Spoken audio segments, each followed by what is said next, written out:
There we go. Good evening, good evening, good evening, everybody. How y'all doing? Welcome to another evening experience with the African Speaks. I am Ajay, the African, and we're here tonight on and normally it's not Monday nights. Normally it's Tuesdays, but we sat down and said, with August being Garvey month, August being Garvey month, we said we're gonna do something special for the brother in tribute and into honor of the brother. And so I'm sitting in here. Give me a second, real quick. There we go. And so I wanted to do something special. I said we're gonna sit down and we're gonna make this week Wisdom Week, meaning we streaming every day for the first week of August. My community, we do have a an experience of Garvey the whole month, and so I wanted to partake in something that I can actually contribute to. Uh, It's hard for me to spectate. It's hard for me to sit and spectate. But I'm always down to participate in the liberation of Black people. Now, in this space where we sit down and this is Garvey month, we will have individuals sit down and talk about the UNIA and its accomplishments. We want to talk about what this brother did has never been done since. The last we seen him on the soil of the United States was 1927. And can you believe that there has been no organization, no Pan African organization, let alone African organization, that equals what he was able to accomplish in the time where technology was extremely limited? Technology was extremely limited. However, he was able to connect, fuse Black people around the globe on a mission of liberation. And in this journey, he always stated, let us make man. Mm. Let us make man. And it comes from the scripture, Genesis 1:27. So God created a man in his own image. In the image of God, he created them, one male, one female. He created them. And because throughout his journey, throughout his struggle, he was always trying to get Black people to not just follow, but to walk into a state of leadership and divine sovereignty. If I can get you to remember, I'm not trying to teach you nothing new. I just need you to remember who you were called to be. Divine sovereign beings where there is nothing above you but your relationship with the Most High. And in that relationship and understanding, in that level of consciousness, you create everything. And it wasn't the fact that he was having Black people across the world dream of something they've never had before. No, he was connecting the journey to our history of what we had already done before the engagement of the Eurocentric genotype, before our interactions. But he was having troubles, always having troubles. Let us make man. You have to be sovereign. We have to be able to do on this earth the same way every other man has chosen to do for themselves, meaning govern yourself unto your relationship to the Most High, and that's however you define that. And one of the things that I sat down and after the last event that I was a part of last year with Garvey, I started thinking, how do we fix what didn't work for Garvey? What was the problem that he was having making man sovereign? And so he was always, he was pulling it together. He was working. He was moving. He was inspiring. And he was working on elevating consciousness. But then there are ancient processes that actually work to get us there. He didn't understand what he was dealing with was the spiritual amnesia of the diaspora. That's why he went everywhere and he would travel all over. And he said to himself, "Where is the black man, the black man's men of big affairs? Where are the men of big affairs in our own community? The ones who are negotiating global movements and not global movements where your country is dependent upon the financing of a Eurocentric entity, a Eurocentric government. The continent has so many countries in it, the continent of Africa. You don't need to even go outside of your own borders to create. And if you choose to barter or pay or purchase, you can sit down and open your doors and do global transactions where they have no power or no say so over the government structure. Garvey didn't understand that, hey, I'm dealing with a spiritual amnesia of the entire diaspora. That's how things in Liberia could go wrong, where he's trying to, hey, we're going to come and we're going to build the rubber plants. Everything is made of rubber today. Can you imagine where we would be as a people if that would have sparked off? But then you had individuals who are always in the circle, who are always suffering from that spiritual amnesia. And when we're suffering from that spiritual amnesia, it's hard to get things accomplished. And there was a conversation where he always said, and it was a slogan. We'll say that a slogan that where he always yelled, "Africa for the Africans, Africa for the Africans." And a lot of individuals back then, it was a literal statement. Let's jump on this boat, this cruise line that we got. Let's go home. Let's go home to build. Let's go to the land that is designated for our culture to create. Africa for the Africans. And we would have known or seen it the way what validates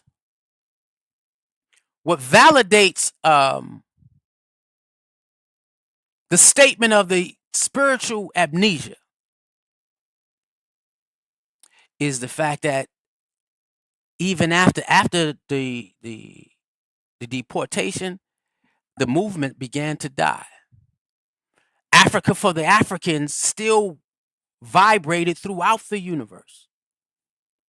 And in today's world, Africa for the Africans is not necessarily because some of us are returning to the motherland, the land that is the birthplace of humanity. But Africa for the Africans became something conscious. Diving deep inside yourself. So where you don't say, I wasn't born in Africa, but Africa was born in me.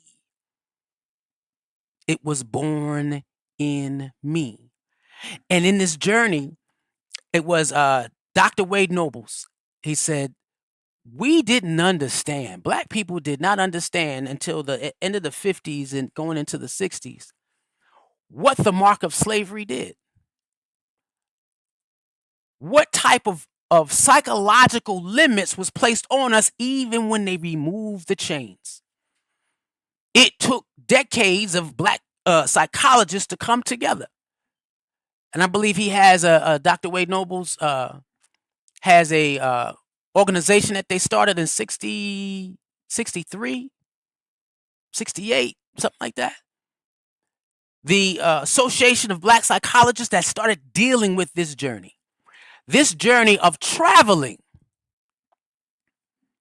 from a Eurocentric psychology and spiritual discipline to a black version of psychology, spiritual discipline, to an African sense of spiritual psychology and discipline, to a Pan-African state of spiritual psychology and discipline. You got to travel and go through all those areas to get to your higher self.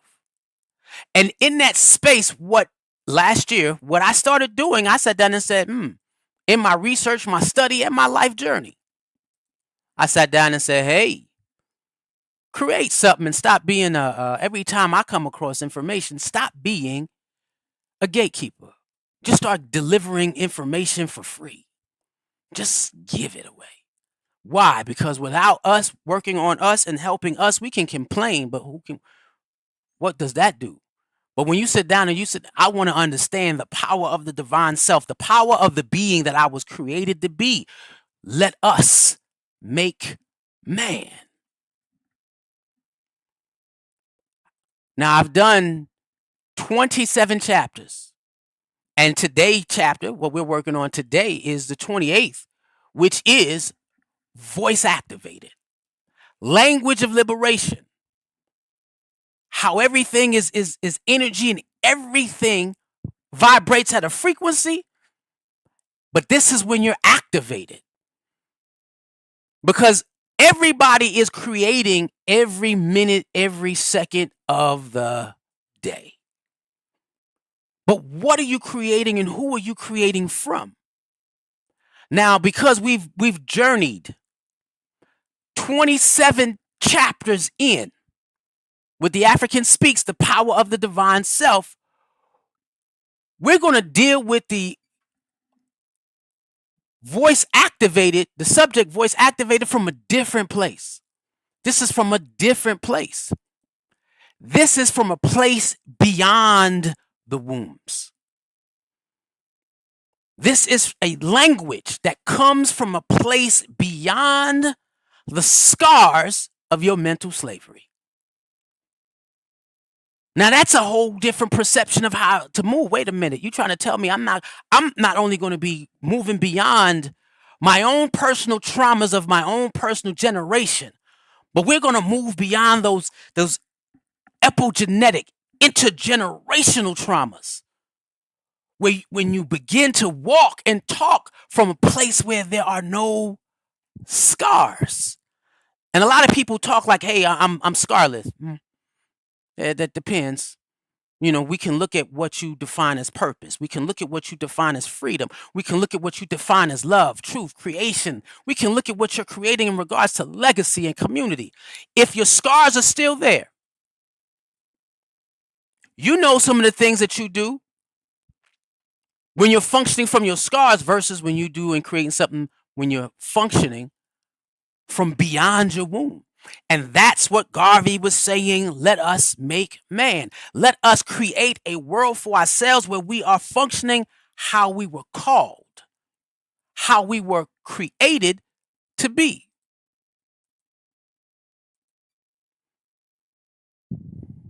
We were the manifestations of divine thought. Let us make ourselves into what we are naturally. And I'm not trying to create you into something that you don't know who you are already. It's not doing nothing new. We're just allowing you to remember. There we go. We're allowing you to remember. And so having this conversation, the voice activated, you say, wait a minute, we're speaking beyond our scars. And we're going to do this for those who are tuning in for the first time. Those who are tuning in for the first time.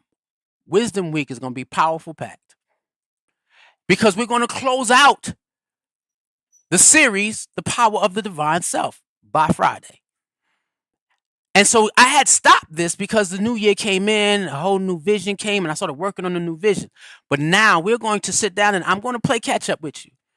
If you don't remember, or you haven't been, or haven't seen, or haven't experienced the previous chapters, chapter 1, and we're going to make this quick to get into tonight's lesson. The activated voice, being voice activated. First, you had to understand the source, cosmic energy and creative intelligence. Chapter 2 was the fact that the energy of the source, of the creator, of the Most High is embedded in every animate and inanimate object, everything in space. There is nothing void from that experience. We talked about the atom particle is when the atom moves. It is the energy that moves the atom back and forth so that it can produce a solid, a liquid, or a gas. The atomic particle, that energy, and the energy of that atom is within you. That atomic bomb energy is all in you.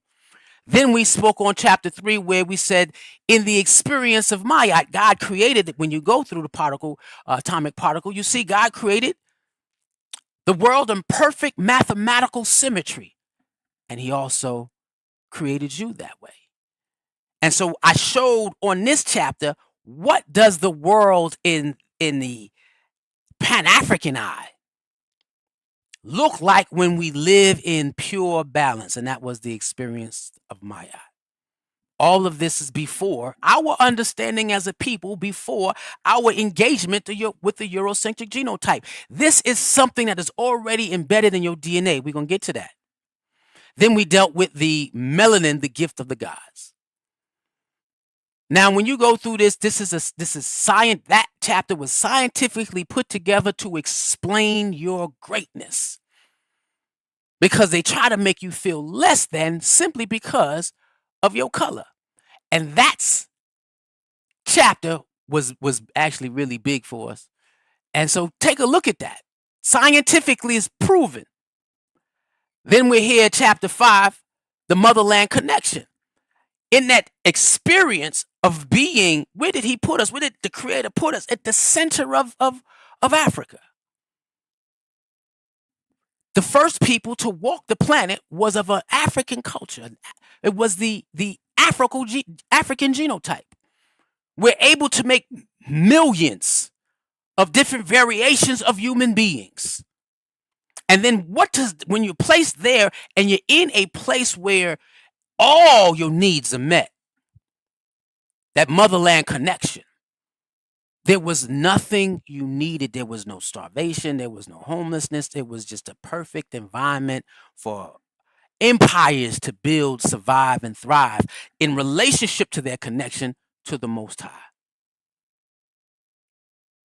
That is, and then you're dealing with herbs. How did they know what herb did what, when, where, and why?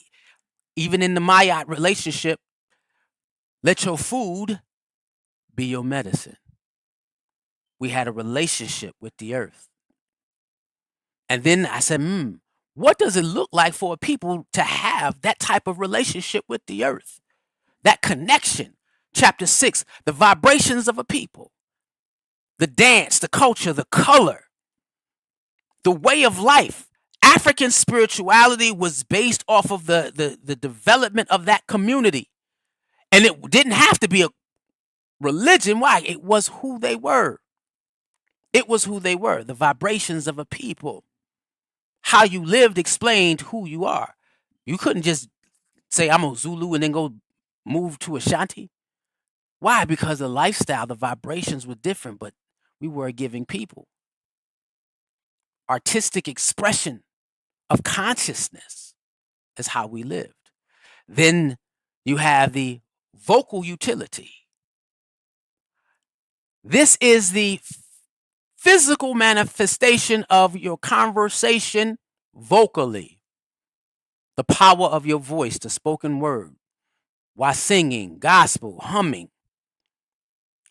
Even in that, why they didn't want to write down the secrets of a community, because they knew whispering it to the next generation coming up, that word, when it would hit their minds, would trigger internal and epigenetic memory. Instead of reading it, saying it, and letting it vibrate with the universe, man, we were a powerful people. We had powerful beginnings. And that's when you start dealing with the secrets of the mystic temple. You know what I mean? What's the mystic temple? You. You are that mystic temple. The secrets that are all about you. Your DNA. If we knew how great we were before there was any scientific proof to know what this body was capable of. Now, that only happens to a people who are connected. Then we go to the wait, let me make sure I'm at the right one.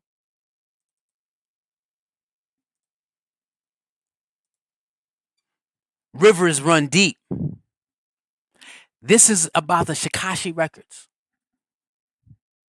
being able not just to tap into the information that you've learned in this generation, but everything you need to know about what you're supposed to do and produce in your journey in this round is inside of you. You have a library of information that is you can tap into with deep meditation. People, I had a brother reach out to me during one of the last live streams last week. And I admit it, sometimes I don't know where this information comes from. Shikashi Records. When you get that entombed to your spiritual self, not the self that functions from behind the wombs, but the person who got in front of the wombs, you will start getting downloads. And downloads, we get downloads anyway, but the depth of the download is going to sit down and align you to a particular way. We were built this way. That chapter, which explains this is nothing, we are the phenomena. What you see human production as now in terms of what they're producing, stop. We are the phenomena. When they talk about creating medicine, they study the African genotype to create medicine for other people's genotypes. They don't want to study us. They said in order to, one lady, she was she's healing cancer. Now I wish I had the name. I didn't know I was going to say this. She's studying to cure cancer and other illnesses, and she said in order to do that, we have to see what it looks like to be healthy. So she went out to the desert, African desert, and she was dealing with a people and doing their blood samples. Brother looked at her and said, "You want to try to find out the reason why I could take one drink of water and run 7 days in the desert and not get thirsty?" He said, "It's in my blood." They study the blood of Africans, of us, because we are what it looks like when it's time to be healthy. Our illnesses that we have are spiritually driven illnesses because we still exist in that sense of spiritual amnesia. Now, we talk about this hidden treasure, chapter 11. That hidden treasure, it was when the Greeks and the Romans would come over to the motherland and look at the intelligence of the kingdoms in which they were visiting. And it is written in their history that we are dwarfed in understanding compared to the wisdom that they hold. Take a look at that chapter. And they needed to control what we had. When they came in, yes, again, the relationship to the motherland, we were sharing nothing but raw resources because we had enough to feed ourselves. And so in that space, they had to hide the hidden treasure of what it meant to be of African descent. They had to hide that from us in order to control us. And that's where the battles, and we have African history class that we share. Please join it when you can, because you get all that from the African history class. Then you have the power of the divine self, chapter 12. Again, we're solving the equation, the conundrum that Garvey had when he said, let us make man. Whoa. In this chapter, it breaks down the 10 levels of consciousness so that you could see which level and where you rate yourself. Chapter 12. Take a look. And on the lowest form of consciousness is when you have 100% of your reality, of your conscious based on the reality that you see, that you feel, that you touch, and 0% in spirituality. That is the perfect slave. Why? Because there's nothing in me that is great. It's only what I see. And you got to go through, this is a journey. It's a journey. Some of us will get to level 3 and be happy. And very few get to a point where it toddles, because the level 1 is 100% on reality, 0% on spiritual. Level 2 is 90% on reality and 10% spiritual. Level 3 And it keeps going down, and you will have a point where you have a being that is a 0% on basing their consciousness on what they see, and 100% on spirituality. Those are those special beings that have walked this earth, and there's a number of them. You know them. And so we go from there to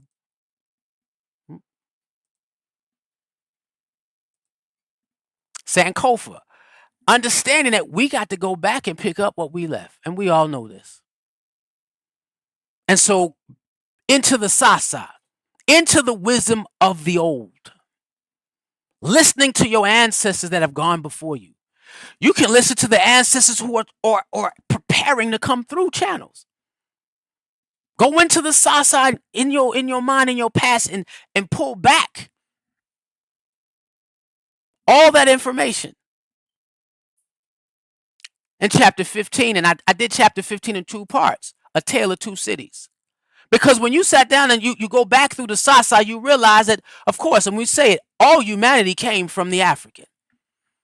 So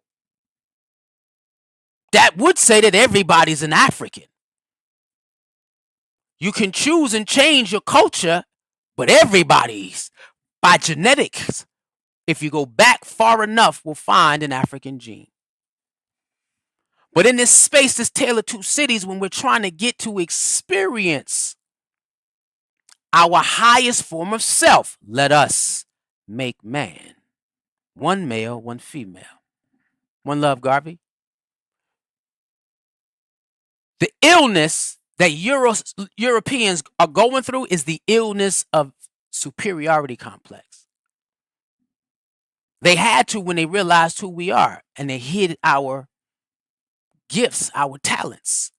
They hid the greatness and said, wait a minute, let's suppress them. Let's oppress them. Let's deny them that level of consciousness and then say that we're great, to the point where they said it so many centuries that they actually believe their own illness. They believe. And so this is a tale of two cities. The route to find, engage, and obtain that spiritual awareness for anything outside of the African genotype is a different road.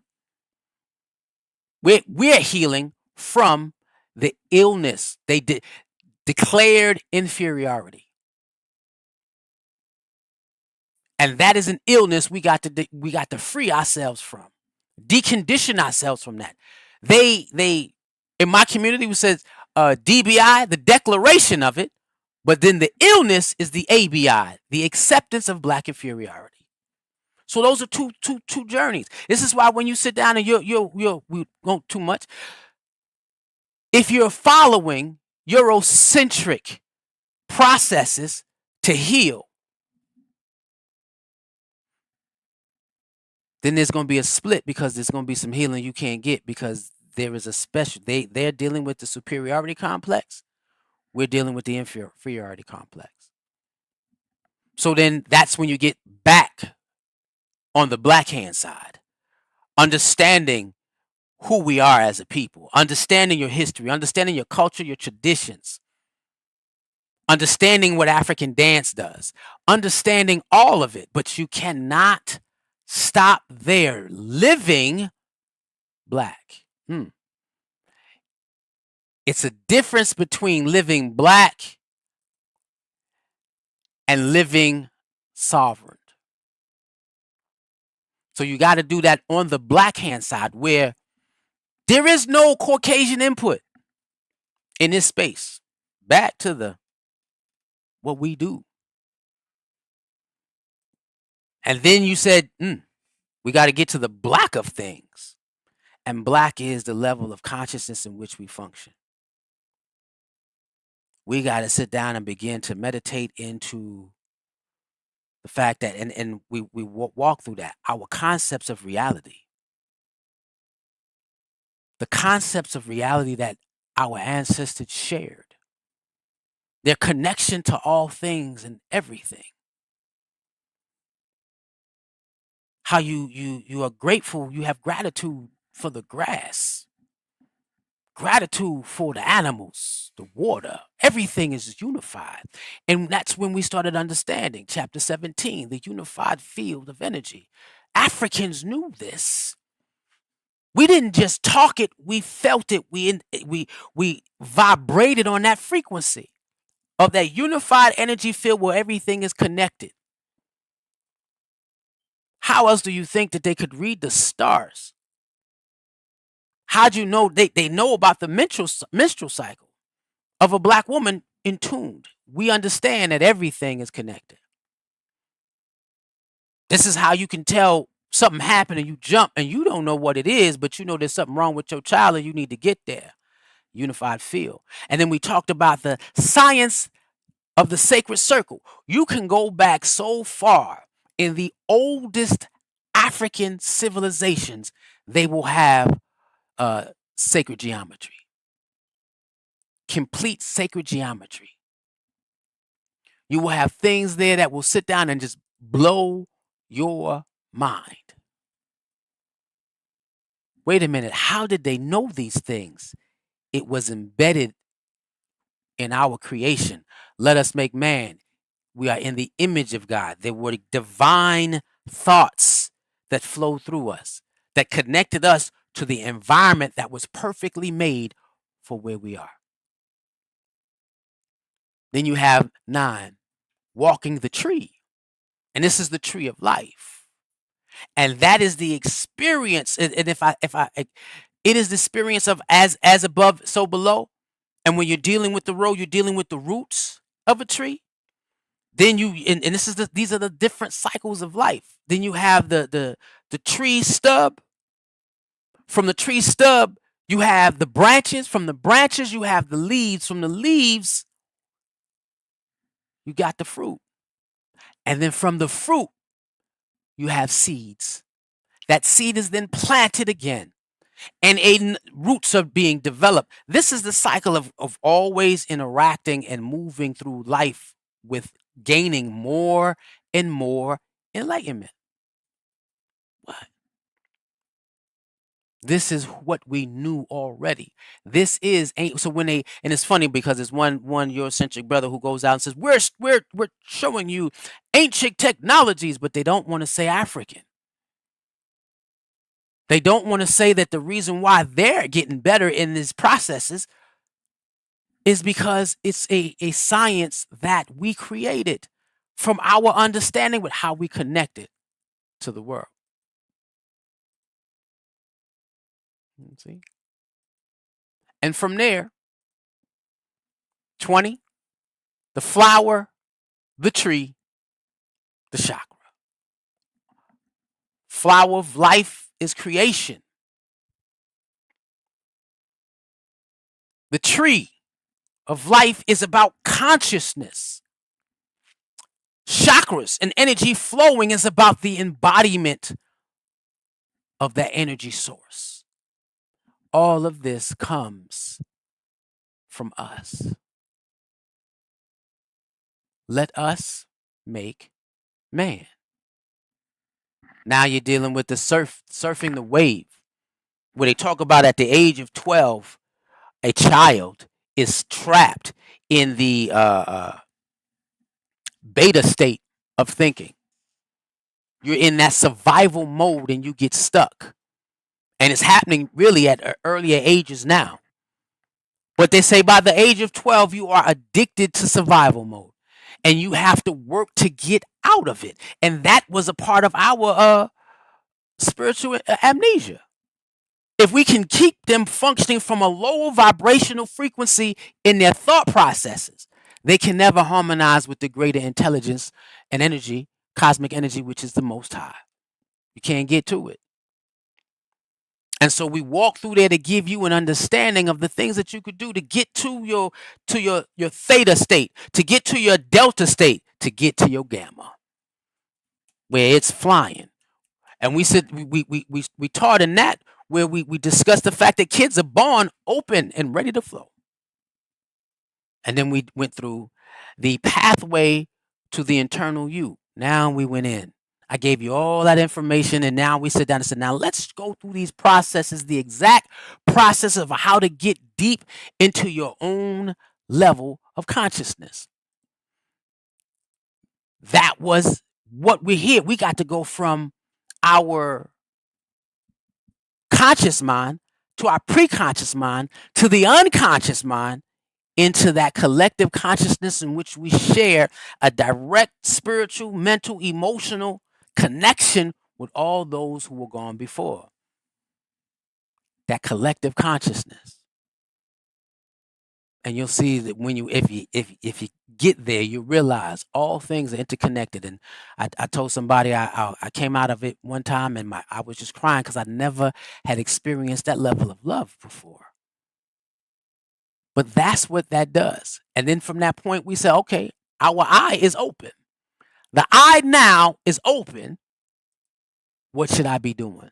And so we said, once your eye is open and once you start developing that process, going through that tree of life, always dealing with your consciousness, your awareness, and you're going through it, you have to now be mindful of your consumptions, where everything influences your frequency. And we're going to get back into that soon.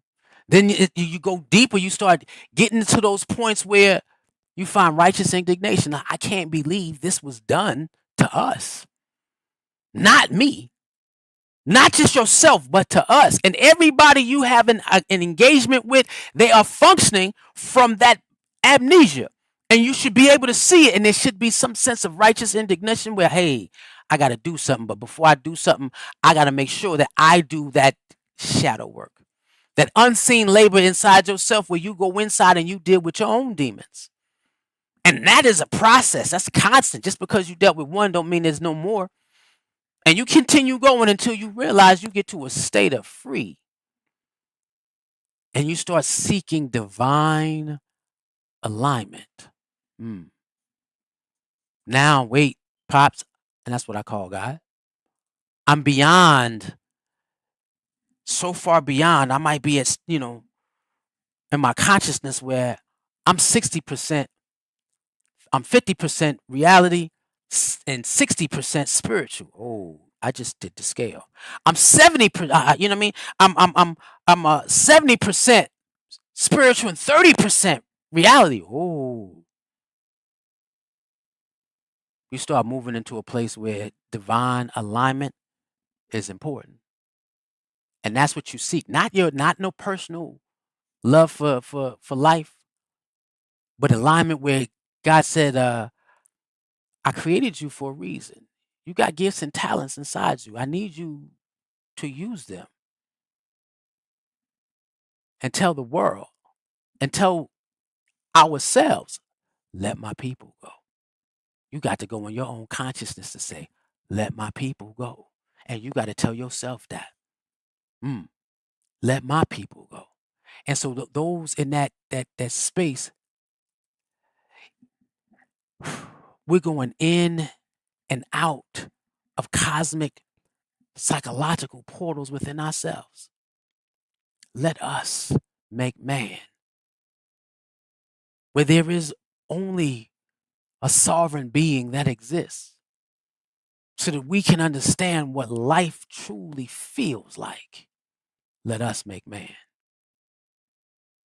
where there is nothing above us but the Creator. And in order to get to that, you got to get to the kingdom within inside yourself.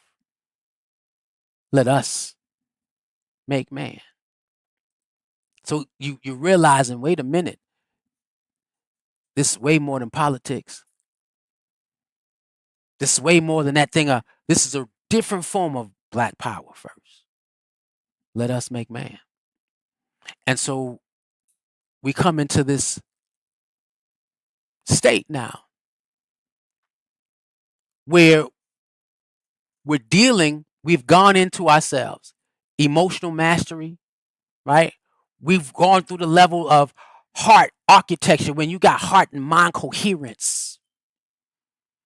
And then we move toward that soul purpose where you start hearing things saying that, wait a minute, the skill set belongs not to me, but to the people that I'm called to. Then you get that cosmic unity. You start feeling interconnected with everything that's around you. You walk into that ancestral realm where your ancestors are delivering what you need to exist and insisting and guiding and protecting you to the point where you get to the I am. You're in and out of the portals within inside yourself, going deeper and deeper into the kingdom within inside you. And then when you come out to that point, you get to that version where you're dealing with language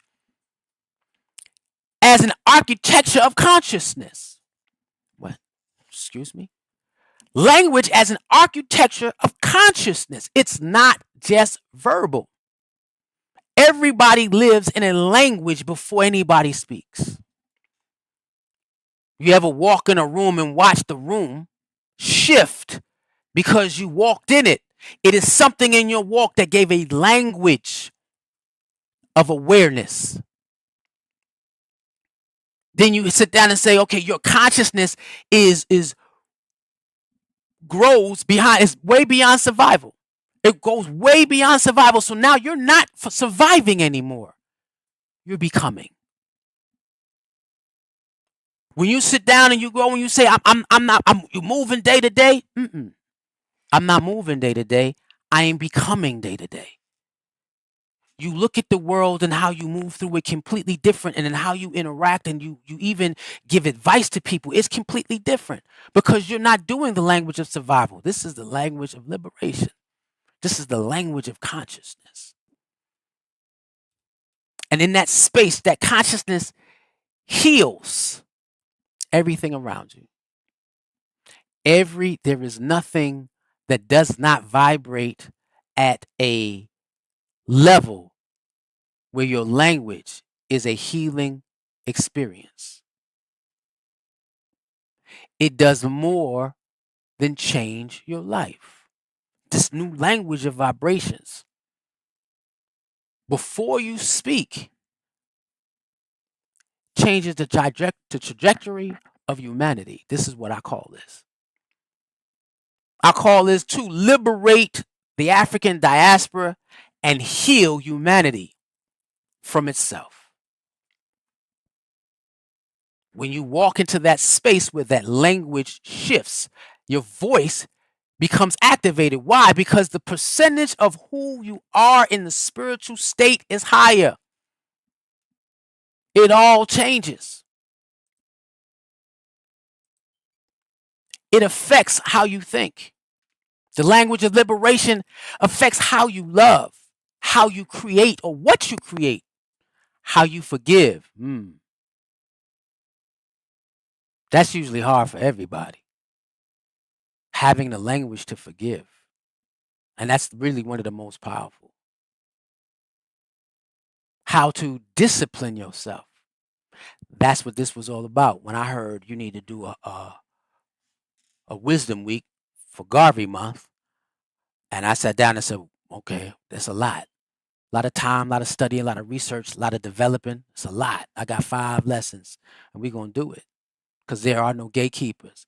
How you build communities is a language of liberation, how you build them. And it doesn't mean that, when you got an awareness, it's where you stay. No, because sometimes what you're doing only works for the moment in which you're doing it. And because by in next 3 months, world and technology and people are going to shift, you might have to change your approach. Then you talk about how you spend your resources. Well, there are straight up spells with black people and money. We got more millionaires in our communities now than ever before, yet there is no major movement for the liberation of our people. So that is the state of black psychology. We still got to get to African psychology to get to then from African psychology moving into Pan-African psychology. That's a journey. How it treats the earth. We talked about that love of the motherland. Wherever we walk, we are on sacred ground. It was created, the earth was created for our existence. So wherever we walk, we can claim. How you respond to conflict changes. Your language, it builds so much. There is nothing separate from the language of liberation. And all this is language as an action. How it imagines tomorrow. That's an action. Everything about your being becomes language. You walk in a room and sit down and somebody walks up to you and say, "Hey,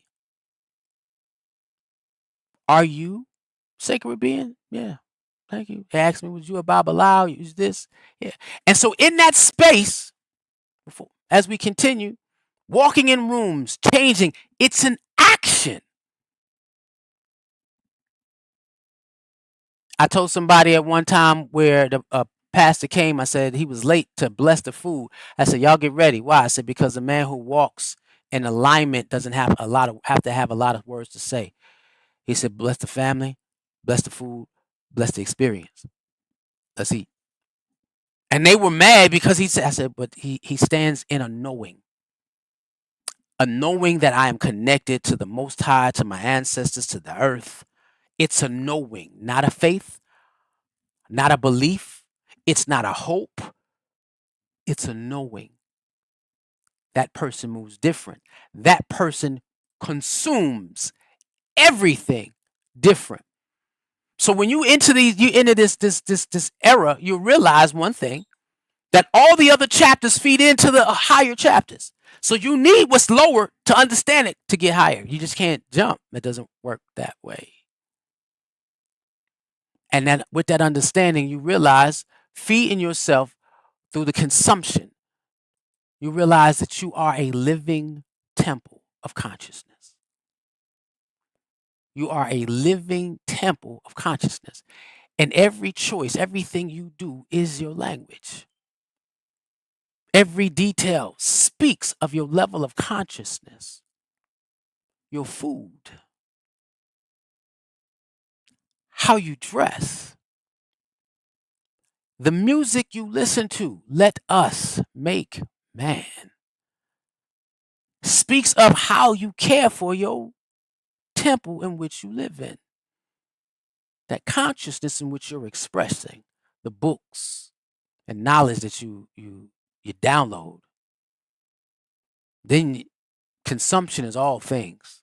But then again, consumption, even your purchase power, what you buy, what you get, what you take. Be careful. You support what represents your mission. Yeah. Then your appearance. Your appearance, excuse me. You speak though how you present yourself. And some people will dress the game. Some people will dress as though that they are in a higher state of consciousness. But then it's a fad for them. When it's time to forgive, they can't forgive. When you want to listen to the music, it's garbage. Some people do things for the personal accolades. That's not a temple. That's and they just gave me another download. A living temple versus a consciousness of slavitude. You have to declare everything that is around you be of a certain frequency, so that the language that you speak and and others hear, and it's before you say grand rising, before you ask how are you doing, before you say my apologies. Everything is about your language. And if I ask you today, what is it that you believe that your language is saying? What do you speak? What do you say? Garvey needed us to reach higher than what we did, but he was not clear on how. There are those special individuals where God breaks through the consciousness of the spiritual amnesia to give somebody insight. Garvey was one of them. Nat Turner was one of them. Harriet Tubman was one of them. Jaramogi Baby Ajamin was one of them. Ibrahim Traore is one of them. The temple in which you live in.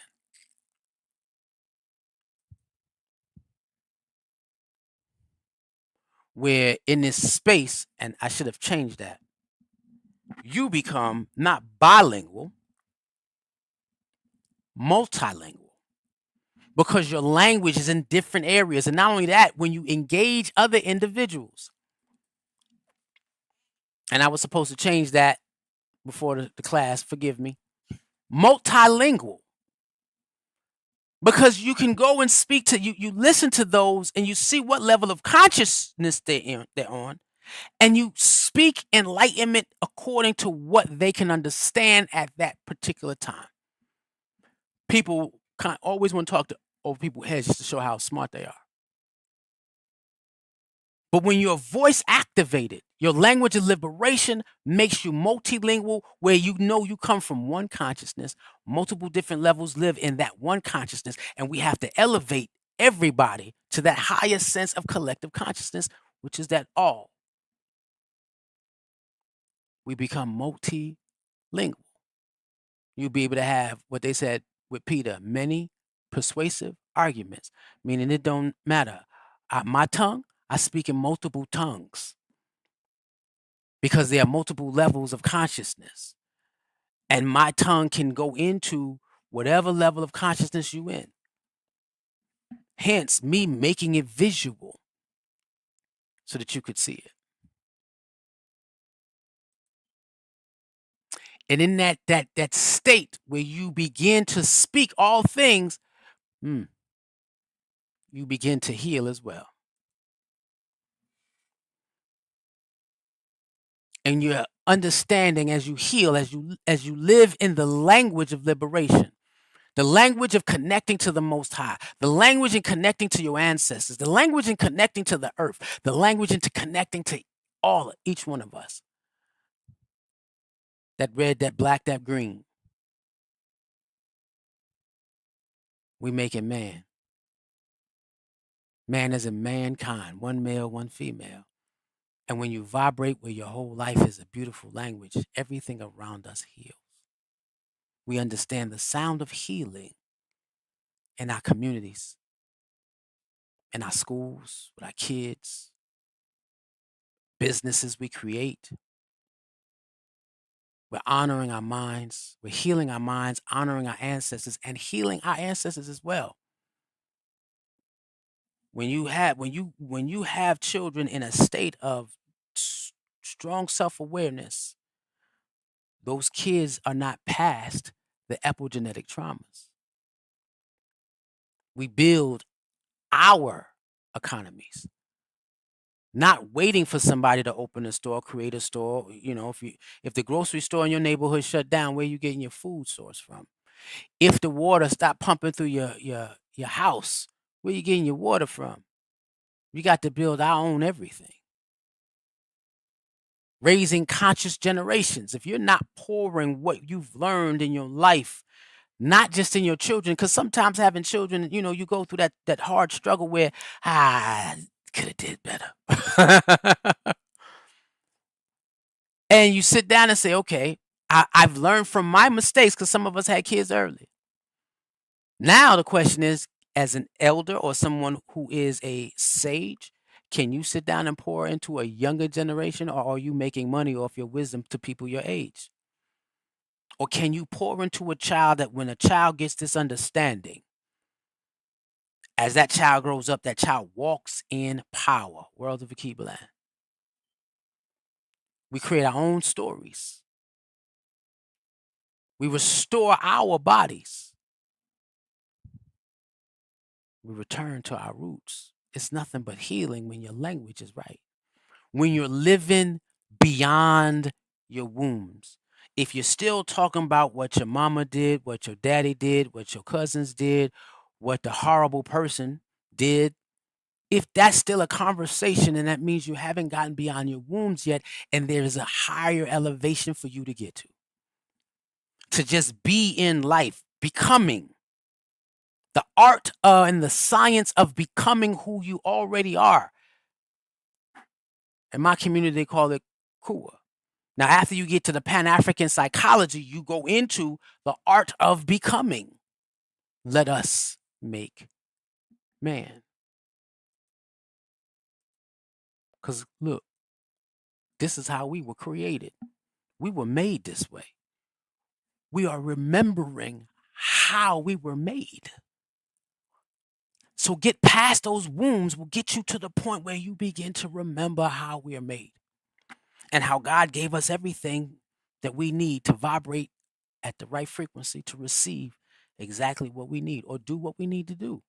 Those talent, skills, and gifts, they start coming out to the point where it is and this is what I put together, an ascension language. You are ascending the being in which you are from the physical being into a spiritual being. They keep saying, we're spiritual beings having a physical existence. Yeah, but you're not functioning from a spiritual being yet. You're still functioning from the wombs. But the ascension says, look, all we do is speak life.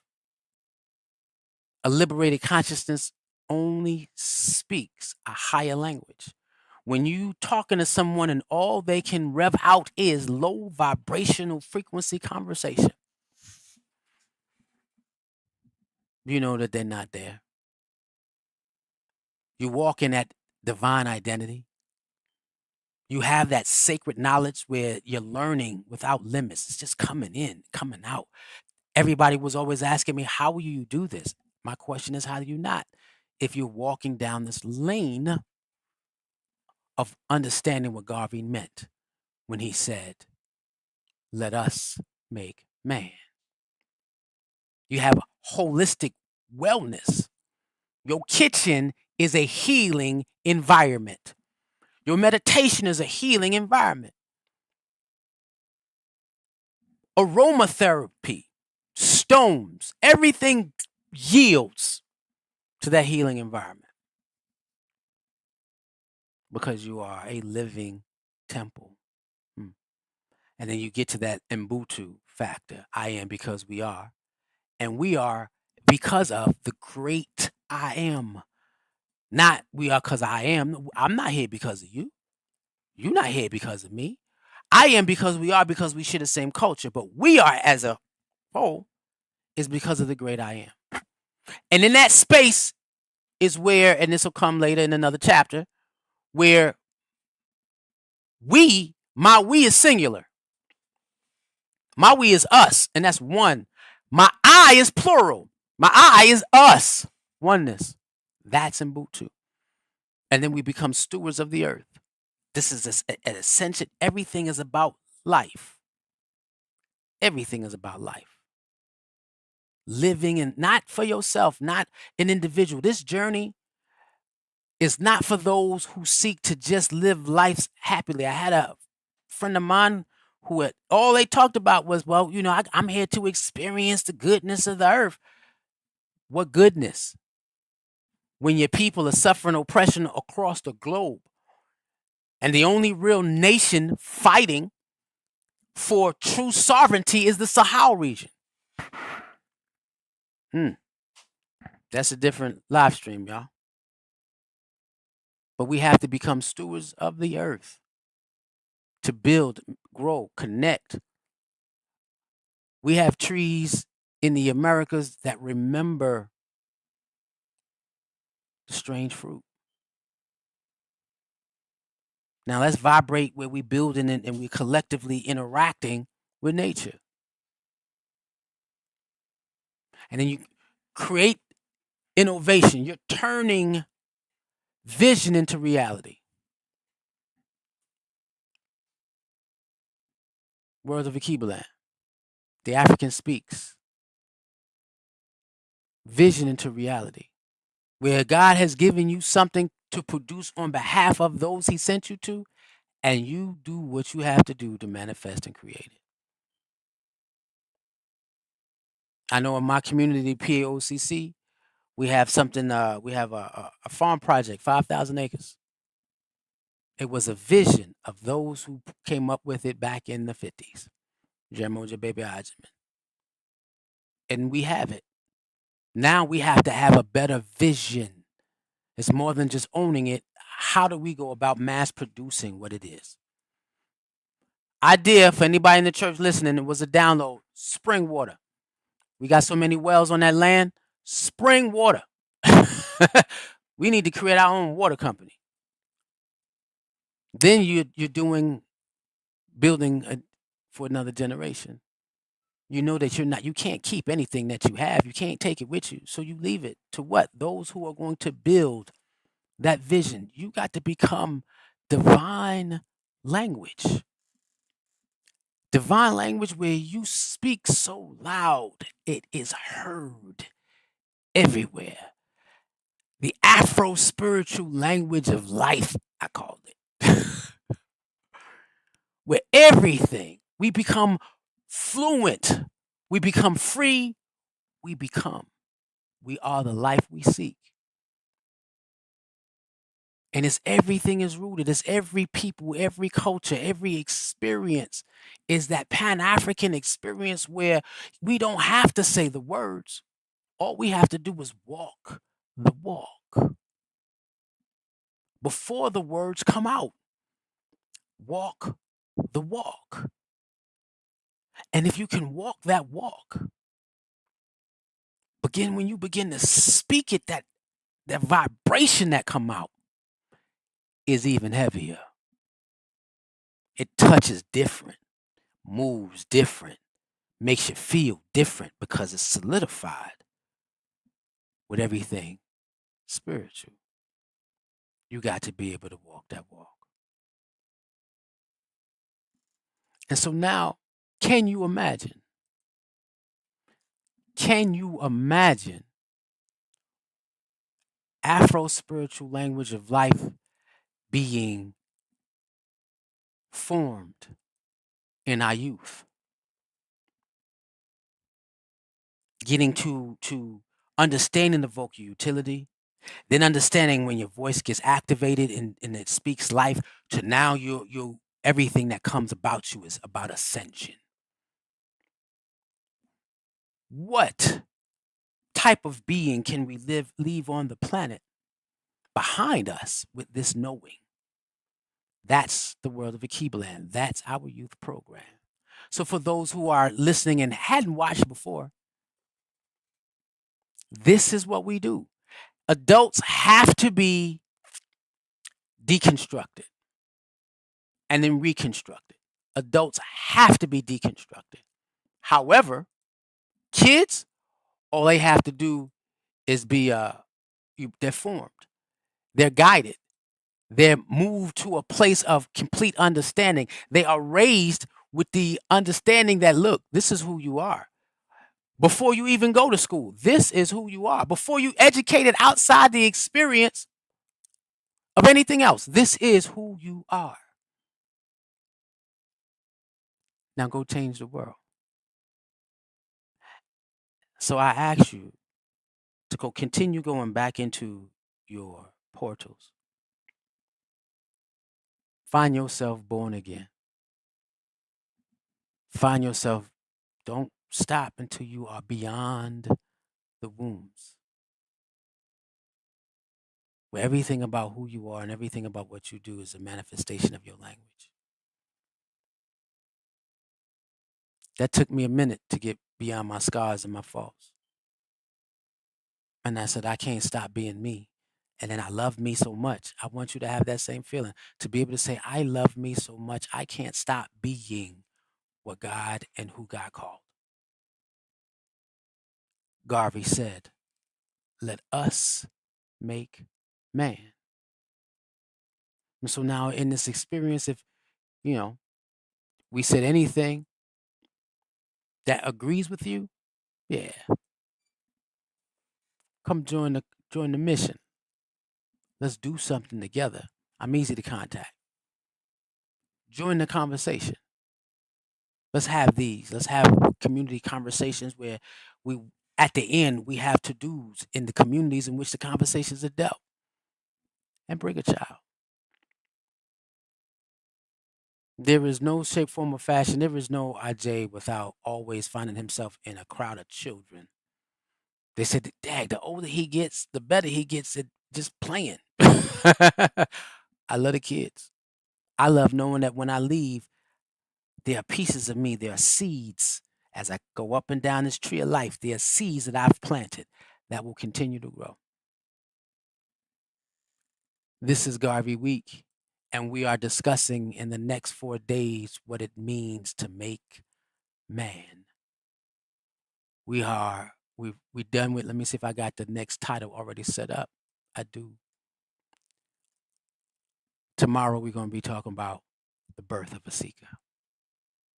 When your language becomes aligned in all aspects of your life, you will always seek a deeper connection to the Most High.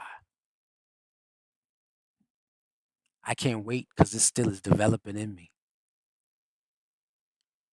The birth of a seeker. Hopefully, I get to experience you listening again. Let's have questions, concerns set up where you listening from on YouTube. Let's interact. I had people as we advertised this was telling me what their feelings and thanking me. Let's talk. You just went through all the chapters and we caught up. Tomorrow, the birth of a seeker. Can't wait to see you. One love.